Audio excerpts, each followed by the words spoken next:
Mes parents ont manqué mon mariage pour le voyage à la plage de ma sœur. Des mois plus tard, ils m'ont supplié d'assister à celui de ma sœur et j'ai répondu, pas cette fois.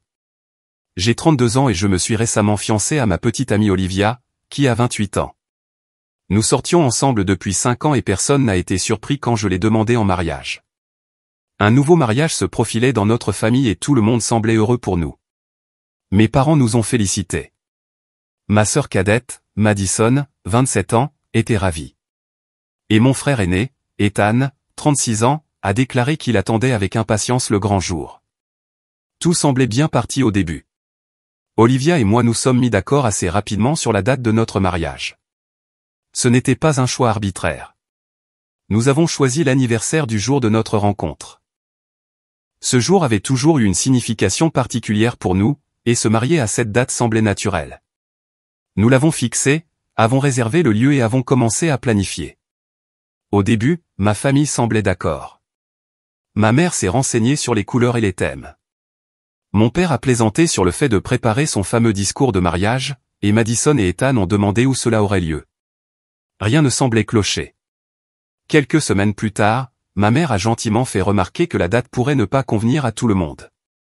Madison a d'abord été vague, mais elle a rapidement précisé qu'elle avait des vacances qui tombaient en même temps, et Ethan a mentionné son séminaire d'entreprise. Les raisons continuaient de s'accumuler, donnant l'impression que notre mariage était une considération secondaire. J'ai balayé ça d'un revers de main, pensant que ce n'était rien de grave jusqu'à ce que Madison exprime clairement son mécontentement. Elle m'a informé que notre mariage était prévu la semaine de ses vacances annuelles entre filles, un voyage qu'elle et ses amis faisaient depuis de nombreuses années. Elle a réagi comme si c'était une question de vie ou de mort, affirmant que c'était un timing horrible et qu'elle ne voulait pas avoir à choisir entre ses vacances et mon mariage. Olivia et moi étions perplexes. La date de notre mariage était fixée depuis des mois. Le voyage de Madison était quelque chose qu'elle et ses amis pouvaient organiser à tout moment. Ce n'était ni une obligation professionnelle ni une urgence familiale. C'était des vacances. Je lui ai dit qu'elle était bien sûr invitée au mariage, mais que nous ne changerions pas la date. C'est à ce moment-là que ma mère a commencé à faire pression. Elle m'a conseillé d'envisager un compromis car Madison ne devrait pas avoir à manquer quelque chose d'important pour elle. J'ai répondu que notre mariage n'était pas seulement important pour nous. C'était l'un des jours les plus importants de notre vie. Au lieu de céder, ma mère a insisté encore plus lourdement, agissant comme si c'était moi qui étais difficile en ne faisant pas de concessions. Puis Ethan s'en est mêlé. Il a dit que mon mariage tombait le même week-end que le grand séminaire annuel de son entreprise. Apparemment, il y allait chaque année pour le réseautage et le développement d'équipe. Il ne demandait pas ouvertement que nous changions la date, mais il a bien fait comprendre qu'il aurait une décision difficile à prendre. À ce stade, j'avais l'impression que ma famille traitait notre mariage comme un événement facultatif, quelque chose auquel ils assisteraient si cela leur convenait. Mon père est resté assez silencieux, mais a finalement déclaré « Il se passe beaucoup de choses à cette période de l'année ». Comme si cela justifiait leur point de vue. Olivia était stupéfaite. Elle s'était toujours bien entendue avec ma famille et ne s'attendait pas à une réaction aussi forte pour quelque chose d'aussi simple qu'une date de mariage. Elle m'a demandé si ma famille avait toujours été comme ça, à faire passer sa propre convenance avant d'être présente pour moi. En y repensant, j'ai réalisé qu'ils avaient l'habitude de faire ça. Ils s'attendaient constamment à ce que les choses tournent autour d'eux. Ma mère a proposé une autre solution, reporter le mariage. Elle continuait de présenter la situation comme si nous manquions de flexibilité, alors qu'en réalité, c'était nous à qui l'on demandait de tout réorganiser pour tout le monde. À ce moment-là, j'en ai eu assez. Je leur ai dit que la date était définitive. Nous n'allions pas reporter simplement parce que Madison voulait siroter des cocktails sur la plage ou qu'Ethan avait un événement professionnel. Nous avions prévenu tout le monde bien à l'avance, et ils étaient les bienvenus s'ils le souhaitaient, mais nous n'allions pas modifier nos plans pour nous adapter à leur emploi du temps. Madison ne l'a pas bien pris. Elle a continué en disant que j'étais égoïste et que la famille devait passer en premier. Je lui ai rappelé que c'était mon mariage, pas un simple dîner de famille.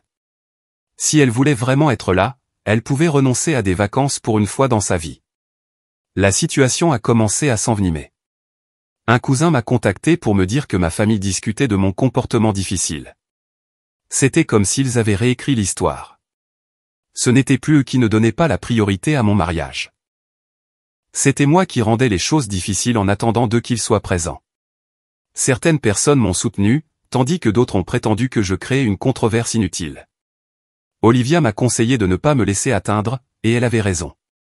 Nous étions heureux de notre décision et nous n'allions pas laisser cette absurdité gâcher notre enthousiasme. Puis je leur ai lancé un dernier avertissement. La date était fixée. Nous n'allions pas la changer.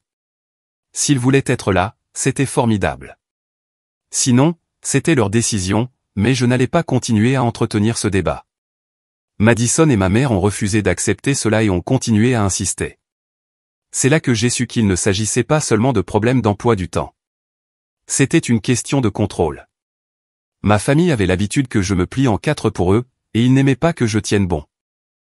Très bien, s'ils ne voulaient pas venir, c'était leur choix. Mais je n'allais pas les supplier d'assister à mon mariage. Madison n'a pas lâché l'affaire. Le lendemain du jour où j'ai clairement indiqué que la date ne changerait pas, elle a recommencé à envoyer des messages. Cette fois, pas de dispute, juste une tentative de culpabilisation après l'autre. Elle a répété qu'elle attendait avec impatience son voyage annuel depuis des mois, qu'elle avait déjà tout payé et que c'était injuste qu'elle doive choisir entre des vacances et le mariage de son propre frère. Toutes les quelques heures, un nouveau message apparaissait. Elle ne me suppliait plus de changer la date. Elle agissait comme si je lui avais fait du tort en ne le faisant pas. Puis ma mère est intervenue. Au début, les messages n'étaient pas directs. C'étaient des remarques subtiles et presque désinvoltes comme « La famille devrait toujours passer en premier » et « Tu comprendras quand tu auras des enfants un jour ». Cependant, il ne lui a pas fallu longtemps pour laisser tomber le masque et en venir au fait. Elle me trouvait obstinée et était très mécontente que je refuse d'être flexible. Apparemment, Madison n'était pas la seule à avoir un problème. Elle a commencé à décrire d'autres membres de la famille qui étaient furieux.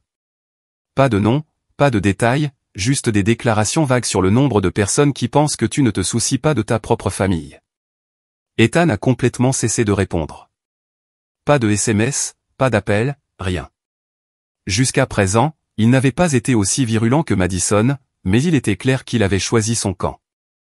Je lui ai écrit quelques SMS concernant les préparatifs du mariage, pas sur le conflit, et n'ai reçu aucune réponse.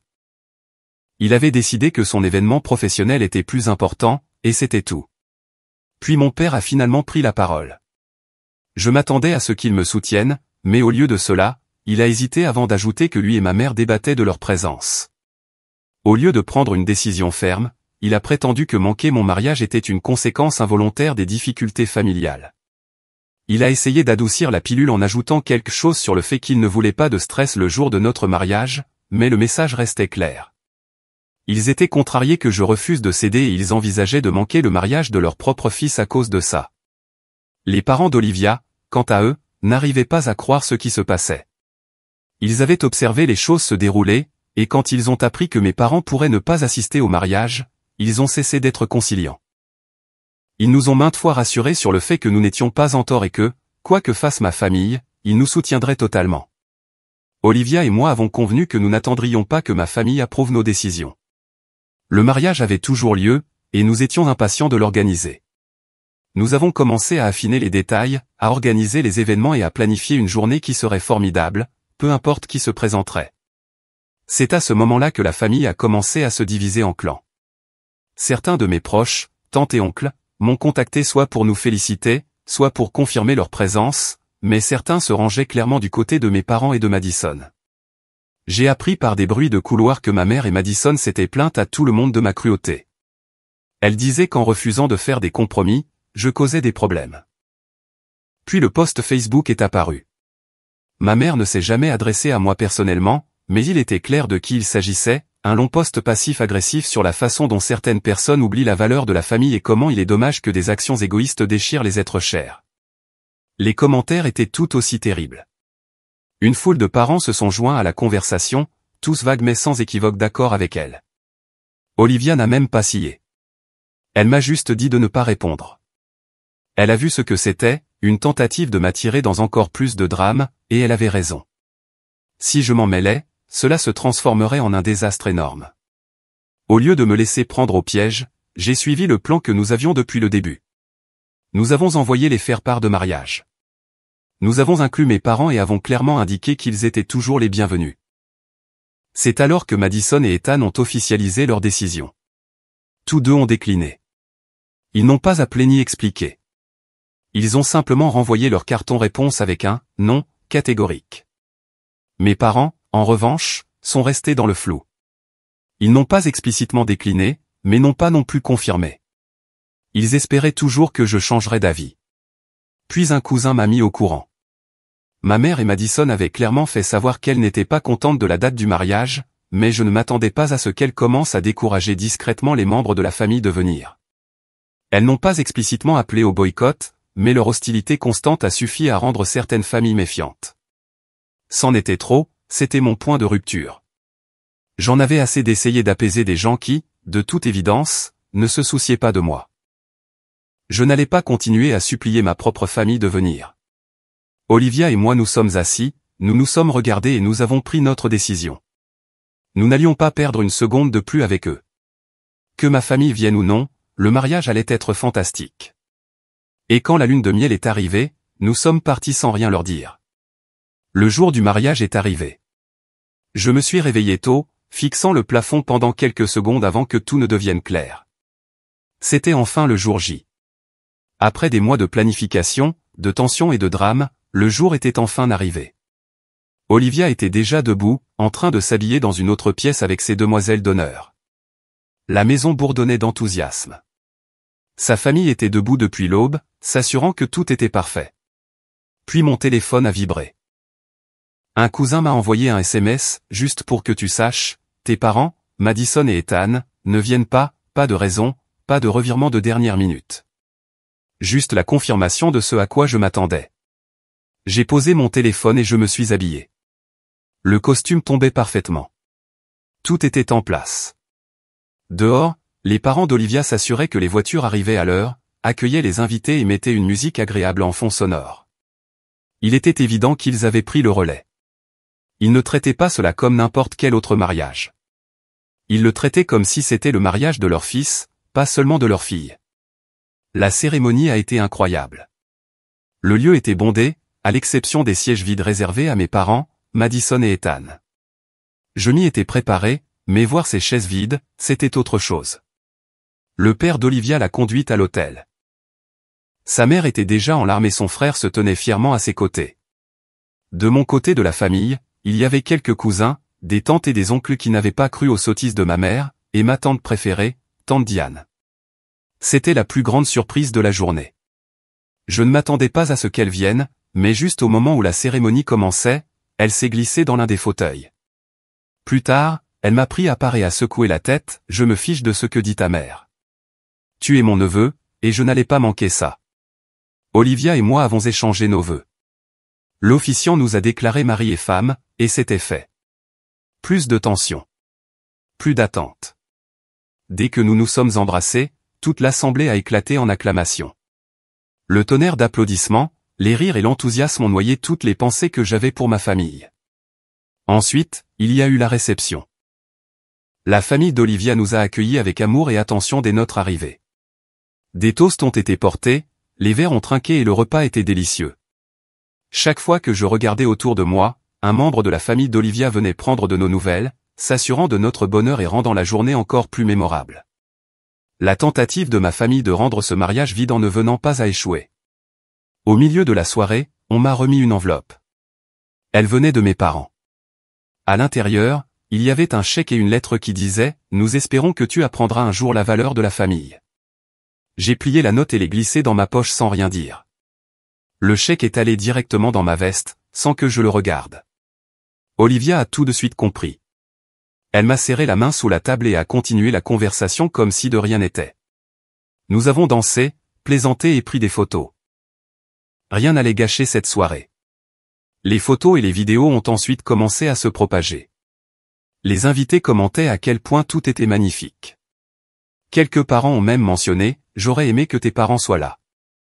Quelques heures plus tard, Madison a exprimé ses pensées dans une story Instagram énigmatique, certaines personnes n'accordent aucune valeur aux traditions familiales. Ce n'était pas surprenant, mais c'était contrariant de la voir s'obstiner plutôt que de réfléchir. Il n'y avait pas de nom ni d'interpellation directe, mais elle n'en avait pas besoin. Le timing disait tout. Le lendemain matin, j'ai reçu un autre message. Cette fois, c'était un message vocal. Ma mère. Il était trop long. Elle ne criait pas, mais son ton était le même que celui qu'elle utilisait quand elle voulait me faire savoir que j'étais en tort. Elle a parlé de la façon dont la famille se déchirait, de la façon dont je les avais repoussés, et de la dévastation de Madison et Ethan. Elle a utilisé des phrases comme « Après tout ce que nous avons fait pour toi, je n'aurais jamais pensé que mon propre fils ferait ça. » Puis mon père a envoyé un SMS « Je regrette la tournure des événements. » Cependant, quand je lui ai demandé s'il avait essayé de persuader ma mère ou Madison de reconsidérer leur position, il a esquivé la question. Son regret ne portait pas sur ce qui s'était passé. Il portait sur les conséquences de son silence. Olivia m'a regardé le lire, puis a levé les yeux au ciel. Notre mariage était magnifique. Ne les laisse pas le réécrire. Elle avait raison. Nous n'allions pas laisser les tentatives de culpabilisation nous tirer en arrière. Nous avons fait nos valises et sommes partis pour notre lune de miel sans dire à personne où nous allions. La lune de miel a été parfaite. Pas de stress, pas de drame, juste moi et Olivia, isolés de tout. Nous avions choisi un magnifique complexe hôtelier avec des plages de sable blanc, des boissons à volonté et une sensation de calme qui rendait facile d'oublier l'agitation qui avait précédé le mariage. Les premiers jours, nous avons gardé nos téléphones éteints. Pas de SMS, pas d'appels, pas d'interruption. Mais le drame ne prend pas de vacances. Un matin, j'ai allumé mon téléphone et j'ai été instantanément inondé d'appels manqués, de SMS non lus et de notifications du groupe de discussion familiale. Au début, je les ai ignorés. Puis le téléphone d'Olivia s'est également allumé. Ma mère, ma sœur et même Ethan appelaient et envoyaient des SMS. Quelque chose s'était passé. J'ai ouvert le groupe de discussion et c'était le chaos total. Ma mère était en pleine crise, s'en prenant aux membres de la famille qui avaient assisté au mariage. Elle a dit qu'ils avaient trahi la famille en se présentant pour nous soutenir, Olivia et moi. Elle n'était pas seulement contrariée, ils étaient interpellés nommément, accusés d'encourager l'impolitesse et de prendre parti. Tante Diane, qui m'avait surpris en venant, a été la première cible. Ma mère avait envoyé une longue lettre dramatique sur le thème « Je suppose que la loyauté ne signifie pas grand-chose de nos jours, et, certaines personnes sont trop facilement persuadées. » Madison a sauté sur l'occasion pour la soutenir. Elle n'essayait même pas de cacher son mécontentement. Elle était personnellement vexée que quelqu'un ose célébrer mon mariage plutôt que de considérer la situation dans son ensemble, comme si ses vacances étaient la situation d'ensemble. Un de mes cousins en a eu assez, laissez-moi bien comprendre. Vous avez manqué le mariage de votre propre fils frère pour des vacances et un événement professionnel, et maintenant vous en voulez à ceux qui y ont assisté? Que quelqu'un m'explique la logique. Madison a ignoré cela et a immédiatement endossé le rôle de la victime.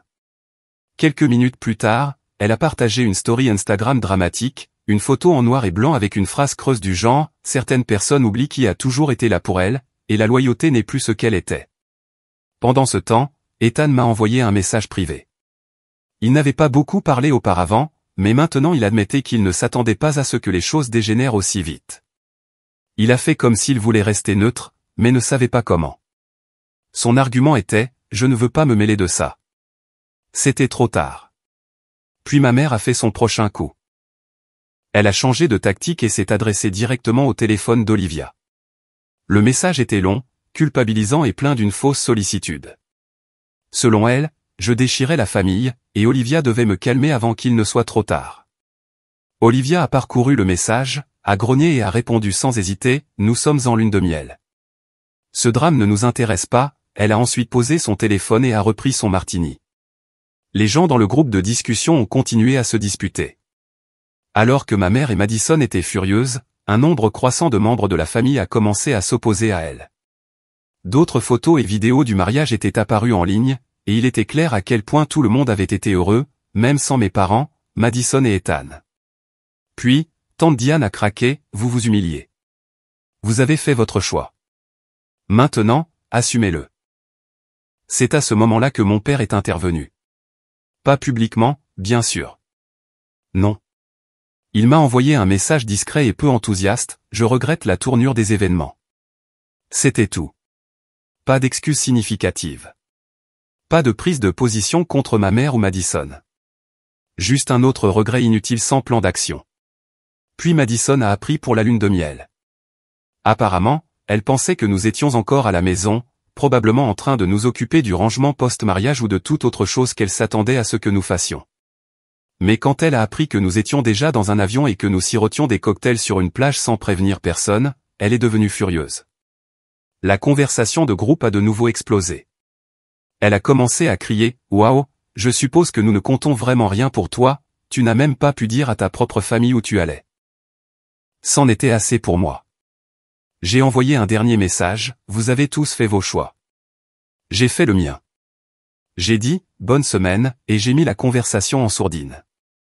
Rentrer à la maison après la lune de miel, c'était comme entrer dans un autre univers. Olivia et moi avions passé 3 semaines à siroter des cocktails sur la plage pendant que ma famille avait sombré dans une spirale infernale. Les notifications ont commencé à arriver dès que nous avons atterri et rallumé nos téléphones. Le premier signe de problème a été la crise de ma mère sur Facebook. Elle avait écrit une longue diatribe passionnée sur le fait qu'elle n'aurait jamais imaginé que son propre enfant tournerait le dos à sa famille et sur la façon dont certaines personnes laissent des étrangers détruire ce qui aurait dû être des liens indéfectibles. Elle ne m'a pas mentionné par mon nom, mais tous ceux qui connaissaient l'incident ont compris à qui elle faisait référence. Les commentaires étaient remplis de parents éloignés qui se joignaient à la conversation.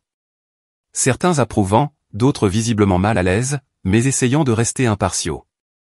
Madison n'était pas loin derrière. Elle a enchaîné avec une photo triste légendée, certains liens ne sont pas aussi forts qu'on le pense. Pas de nom ni d'interpellation directe, mais le message était clair. Elle cherchait la compassion et, bien sûr, l'a reçue. Ses amis et les membres de sa famille ont rempli les commentaires d'émojis en forme de cœur et de notes disant qu'elle méritait mieux. Puis a suivi la division familiale. Un cousin m'a contacté, déclarant que certains membres de la famille pensaient que mes parents et Madison étaient difficiles, tandis que d'autres espéraient simplement que les choses se seraient passées différemment. Ce n'était pas une guerre totale, mais il était évident que certaines personnes préféraient éviter les conflits plutôt que d'admettre qui avait tort. Apparemment, certaines personnes accordaient plus d'importance à éviter la controverse qu'à l'événement du mariage. Puis mon père s'est présenté. Je n'avais eu aucune nouvelle de lui depuis le mariage, seulement ses regrets indifférents habituels. C'était étrange de le voir devant chez nous. Il n'était pas du genre à prendre des mesures décisives, mais le voilà, comme s'il avait réalisé que le mal était fait. Il voulait discuter. À l'intérieur, il a hésité, visiblement mal à l'aise. Il a finalement dit qu'il n'était pas d'accord avec ce que ma mère et Madison avaient fait, mais qu'il se sentait obligé de garder le silence. Il a raconté comment elles avaient été furieuses dans les semaines précédant le mariage et comment elles avaient clairement fait savoir que s'il essayait de s'opposer, il y aurait des conséquences pour lui aussi. Olivia écoutait en silence, mais je pouvais voir qu'elle n'y croyait pas, et moi non plus. À ce stade, il était évident que mon père savait que ce qui se passait était mal, mais il n'avait rien fait pour l'empêcher. Maintenant que tout avait éclaté, il voulait jouer l'intermédiaire impuissant. Olivia n'a pas mâché ses mots. Elle lui a rappelé qu'il avait laissé faire. Il est resté les bras croisés pendant que ma mère et Madison inventaient des mensonges, culpabilisaient les membres de la famille et boycottaient le mariage de leur propre fils pour des raisons absolument ridicules. C'est là que j'ai posé ma condition. S'il me soutenait vraiment et regrettait la tournure des événements, il devait le dire publiquement, ainsi qu'à ma mère et à Madison. Pas dans une conversation privée et silencieuse, pas dans un murmure que personne d'autre ne pouvait entendre. Il devait me défendre plutôt que de simplement envoyer des excuses dénuées de sens. Il a immédiatement reculé. Il a marmonné quelque chose sur la complexité de la situation et sur le fait qu'il ne voulait pas empirer les choses. En d'autres termes, il n'était pas prêt à prendre position. Il préférait rester en arrière-plan et observer tout cela plutôt que de parler. C'est tout ce que j'avais besoin d'entendre. Le coup final de Madison est venu après son départ. Elle m'a envoyé un long SMS insensé sur mon égoïsme et sur la façon dont j'avais brisé l'harmonie familiale. Elle a continué encore et encore sur la façon dont je l'avais embarrassée et comment, c'est pour ça que plus personne ne te respecte. C'en était trop. J'en avais fini. Je l'ai bloqué. Fini les SMS. Fini les publications passives-agressives sur les réseaux sociaux. Assez de ces conneries. Disparu. Peu de temps après, Ethan m'a contacté. Son message était simple, j'aurais dû en faire plus. Je suis désolé. Il n'a pas expliqué son silence. Je n'ai pas essayé de le rationaliser, j'ai juste reconnu qu'il n'avait pas réussi à m'aider quand il aurait dû. À ce moment-là, j'ai réalisé que certains membres de la famille ne changeraient jamais. Ma mère et Madison étaient toujours convaincus qu'elle n'avait rien fait de mal. Mon père était trop lâche pour les défier, mais Ethan commençait à le voir. Peut-être pas assez pour leur tenir tête complètement, mais assez pour reconnaître qu'il avait eu tort. C'était suffisant pour que je sache qu'Olivia et moi allions de l'avant sans eux. Des mois ont passé. Après le chaos du mariage, les crises sur les réseaux sociaux et les tentatives de culpabilisation ratées, je pensais que ma famille avait enfin accepté la réalité. J'étais passé à autre chose. Olivia et moi étions contents de nos vies sans le drame constant. Puis, de nulle part, les SMS ont commencé. Ma mère a envoyé un message décontracté du type « Je prends juste de tes nouvelles ». Mais quand je n'ai pas répondu tout de suite, elle a intensifié, me rappelant le mariage imminent de Madison et agissant comme si c'était à moi de m'excuser pour tout ce qu'ils avaient fait. Madison, qui était restée silencieuse depuis que je l'avais bloquée, m'a soudainement débloqué sur les réseaux sociaux. Elle n'a envoyé aucun message, mais elle a commencé à aimer de vieilles photos datant d'années, avant que les choses ne volent en éclats. Olivia l'a remarqué tout de suite. Elle n'a même pas eu besoin de demander. Ils veulent quelque chose, a-t-elle expliqué. Bien sûr, elle avait raison. Quelques jours plus tard, un de mes proches a révélé que Madison allait se marier. C'était la vraie raison de cette gentillesse soudaine. Elle ne m'avait pas contacté parce que je lui manquais. Elle n'essayait pas de réparer les choses. Elle me demandait d'assister à son mariage. Puis l'invitation est arrivée. Ce n'était pas personnel. Pas de mots, pas d'excuses, juste un faire-part de mariage standard adressé à moi et à Olivia. Olivia l'a regardé, puis m'a regardé. Alors, elle s'attend à ce que nous agissions comme si de rien n'était. Apparemment, c'est exactement ce qu'ils attendaient. Les SMS de ma mère sont devenus extrêmement gentils. Soudain, elle ne parlait que d'unité familiale et de nouveaux départs.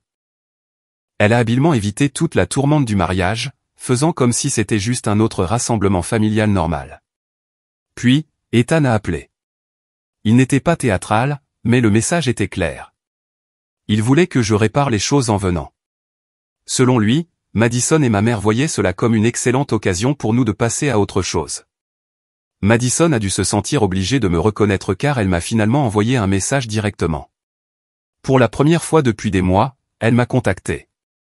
Bien sûr, ce n'était pas des excuses. Elle agissait comme si elle était la plus mature des deux. Elle a dit qu'elle me pardonnerait si je venais. C'est tout ce que j'avais besoin de voir. J'ai répondu simplement, je pensais que tu te fichais des dates de mariage qui tombent mal. Puis j'ai refusé l'invitation. Maman a immédiatement commencé à appeler. J'ai ignoré les premiers appels. Elle a ensuite laissé un message avec les mêmes sornettes culpabilisantes qu'auparavant. Je déchirais la famille. J'agissais de manière mesquine. Je faisais du mal à Madison le jour le plus important de sa vie. Je n'ai pas réagi. Quelques jours plus tard, j'ai commencé à avoir des nouvelles de la famille. La nouvelle s'était répandue. Madison était furieuse. Elle disait à tout le monde que j'étais immature et rancunier de manquer son mariage. Apparemment, elle était surprise que je garde rancune pour quelque chose d'aussi insignifiant. Olivia a juste ri en entendant ça. Puis elle a eu une idée fantastique. Réservons un voyage ce week-end-là. Et c'est ce que nous avons fait. Un complexe de luxe avec tout compris. Nous nous sommes assurés d'en informer quelques cousins, pas de manière mesquine, mais nonchalamment au cours de la conversation. Madison a reçu la nouvelle. C'est à ce moment-là que les appels et les messages ont cessé. Madison et ma mère ont dû comprendre que rien de ce qu'elle dirait ne me ferait changer d'avis. Fini les faux SMS gentils. Fini les tentatives frénétiques de me contraindre à y aller. Puis mon père a tendu la main. Un court message, je regrette la tournure des événements. Comme avant. Les mêmes regrets dénués de sens, sans action réelle. Je n'ai pas réagi. À ce moment-là, j'avais toute la conclusion dont j'avais besoin. Le mariage de Madison est arrivé et est passé, et je n'en ai rien entendu. Pas de supplication de dernière minute. Pas de derniers chantages affectifs. C'était comme s'ils avaient enfin compris que je n'irais pas. Olivia et moi avons passé le week-end à la plage, heureusement inconscients, et c'est là que j'ai compris que nous étions enfin libres. La semaine du mariage de Madison est arrivée, et Olivia et moi n'aurions pas pu être plus détendus. Nous avons passé le week-end comme n'importe quel autre, insouciant et indifférent au drame familial qui avait dominé les mois précédents. Madison avait tenté de manipuler la situation, mais nous étions passés à autre chose. Le week-end du mariage s'est déroulé, et nous l'avons passé dans une tranquillité totale. Nous ne nous sommes pas laissés prendre par l'intensité de la situation. Je n'ai même pas vérifié mon téléphone pour des SMS de ma famille, mais les conséquences ne se sont pas fait attendre. Un de mes cousins m'a contacté et n'arrêtait pas de rire. Madison avait apparemment raconté l'histoire du « frère absent » au reste de la famille. Elle disait à qui voulait l'entendre que j'avais refusé de soutenir ma propre sœur lors de son jour spécial. Mon absence était en quelque sorte dépeinte comme la pire des trahisons, et elle a fait comme si c'était moi qui blessais la famille. Ce n'était pas seulement Madison. Quelques jours plus tard, je suis allé sur Facebook et j'ai vu le message de ma mère. C'était un de ces statuts dramatiques et vagues clairement destinés à moi. Elle se lamentait sur la façon dont certaines personnes ne peuvent tout simplement pas laisser le passé derrière elles et comment la famille devrait passer avant les rancunes mesquines. C'était une tentative classique de me culpabiliser pour me soumettre. Ethan m'a envoyé un appel de dernière minute, disant qu'il regrettait que les choses se soient passées différemment et espérait que je reconsidérerais ma participation au mariage de Madison. Pour une fois, il a admis que notre famille avait mal géré les choses. Néanmoins, il s'est abstenu de critiquer explicitement leurs actions. Olivia, toujours la voix de la raison, m'a dit qu'aucun d'entre eux ne s'était soucié de mon mariage. Aucun d'entre eux n'avait respecté mes limites ou ne m'avait aidé à traverser le problème avec Madison. Elle avait raison. Je ne leur devais rien. Madison m'a envoyé un SMS en se faisant passer pour la plus mature des deux juste au moment où je pensais que les choses allaient se calmer. Elle a répondu, « Cela signifierait beaucoup si tu venais, mais je comprends si tu gardes encore rancune. » C'était une fausse branche d'Olivier, mais j'ai vu clair dans son jeu. Je n'ai pas perdu de temps en politesse. J'ai répondu, « Tu n'étais pas prête à changer tes plans pour mon mariage, mais je devrais tout laisser tomber pour le tien. » Ça n'est pas bien passé. Elle a immédiatement changé de ton. En quelques minutes, elle m'a accusé d'être égoïste et obsédé par le passé. Je n'étais pas surpris. C'était la Madison habituelle, essayant constamment de réécrire le scénario quand les choses n'allaient pas dans son sens. Ma mère n'en avait pas fini non plus. Quelques heures plus tard, elle a appelé, en larmes et affolée. Elle a dit que la famille se déchirait à cause de moi et que si je ne réparais pas les choses, elles ne seraient plus jamais les mêmes. Je n'ai pas marché. J'avais entendu cette manipulation trop de fois. Je lui ai dit clairement, Madison et vous autres avez fait vos choix, et maintenant je fais les miens. Ce fut la dernière fois que j'ai pris ces appels. Concernant le mariage, j'ai entendu des bribes de la part de la famille élargie. Il y avait une petite rumeur de tension tout au long de l'événement, comme Madison critiquant à plusieurs reprises mon absence et à quel point c'était injuste, mais je m'en fichais. Madison avait fait son lit. Maintenant, elle devait s'y coucher. Puis Ethan a envoyé son message. C'était plusieurs jours plus tard, après la fin du mariage. Il m'a dit que le mariage avait été un fiasco à cause de toute l'agitation. La tension était palpable et les gens murmuraient que les querelles familiales avaient tout gâché. Mais Madison a fait un dernier coup bas. Elle a fait exactement ce à quoi je m'attendais. Elle a fait une mise à jour sur Instagram. La légende parlait d'être reconnaissante envers la vraie famille qui s'est présentée et d'éliminer les personnes toxiques de sa vie. L'ironie n'a échappé à personne. Elle m'avait rejeté simplement pour avoir fixé des limites, mais maintenant elle se prétendait l'incarnation de la grâce. Bien sûr, mon père est venu avec une confession privée. Il a reconnu que Madison et maman étaient allés trop loin, mais il a refusé de prendre une position publique. Il a admis qu'il détestait la tournure des événements, mais qu'il avait trop peur pour dire quoi que ce soit. Sa lâcheté était irritante. Il était resté silencieux tout ce temps et maintenant il agissait comme s'il était pris au milieu.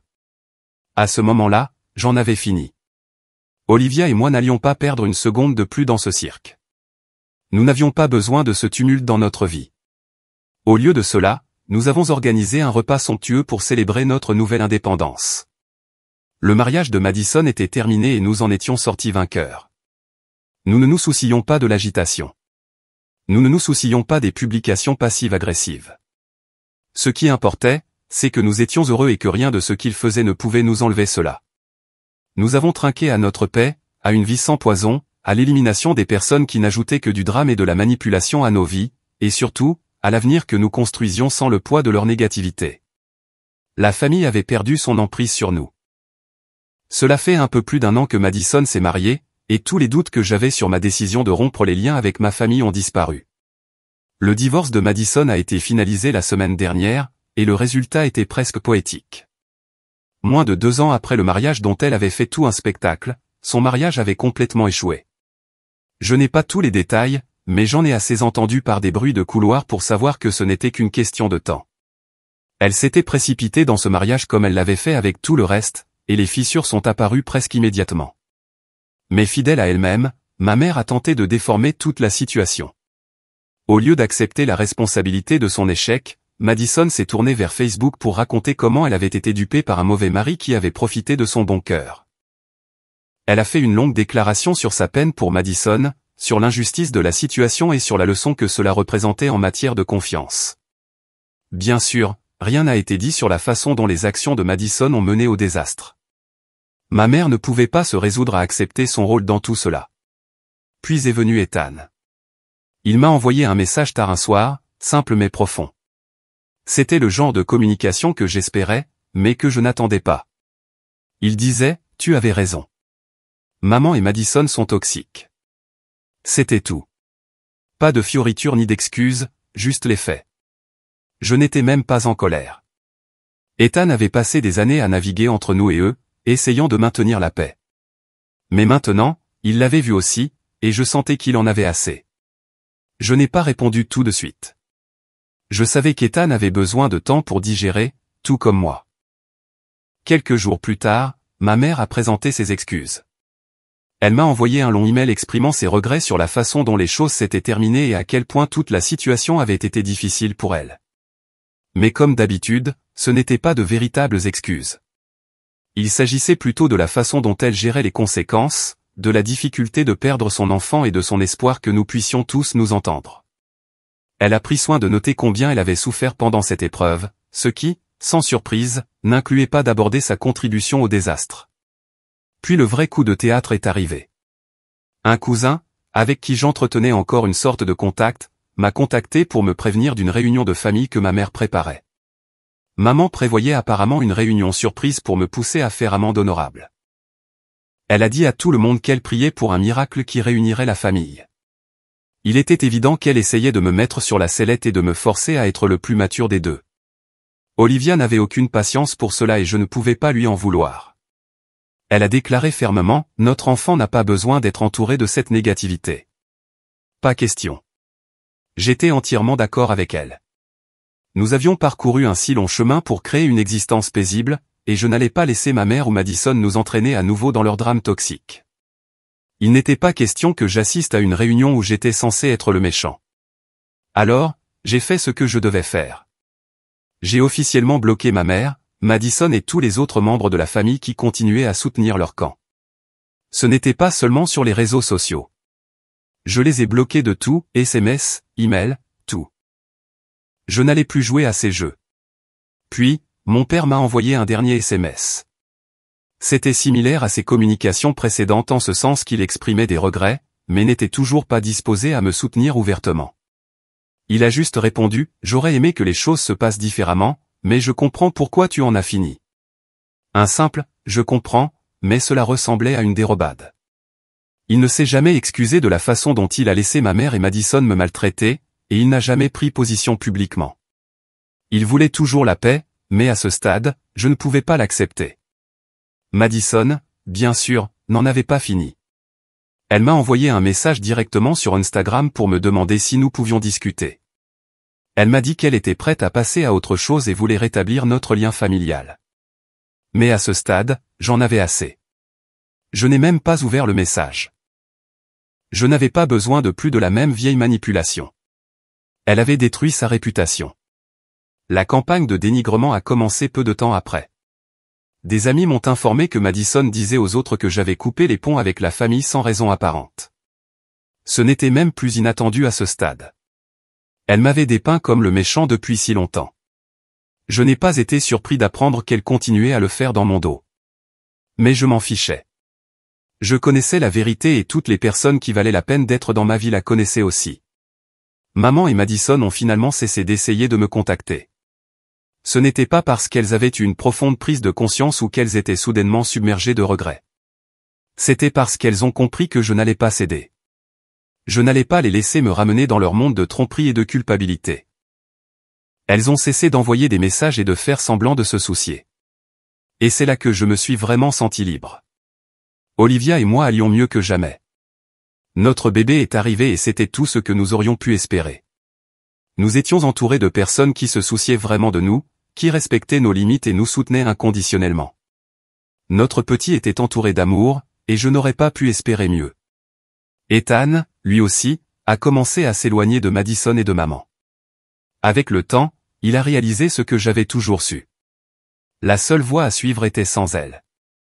Je ne sais pas s'il les affrontera un jour publiquement, mais je suis confiant qu'il voit ce que j'ai vu. En y repensant, les couper de ma vie a été la meilleure décision que j'ai jamais prise. Ce n'était pas facile, mais c'était nécessaire. J'ai construit une nouvelle vie, une vie meilleure, et je suis reconnaissant à tous ceux qui m'ont aidé en chemin. Le reste de la famille peut continuer ses activités actuelles. Mais en ce qui me concerne, j'ai gagné. J'ai choisi la sérénité. J'ai choisi Olivia et j'ai choisi mon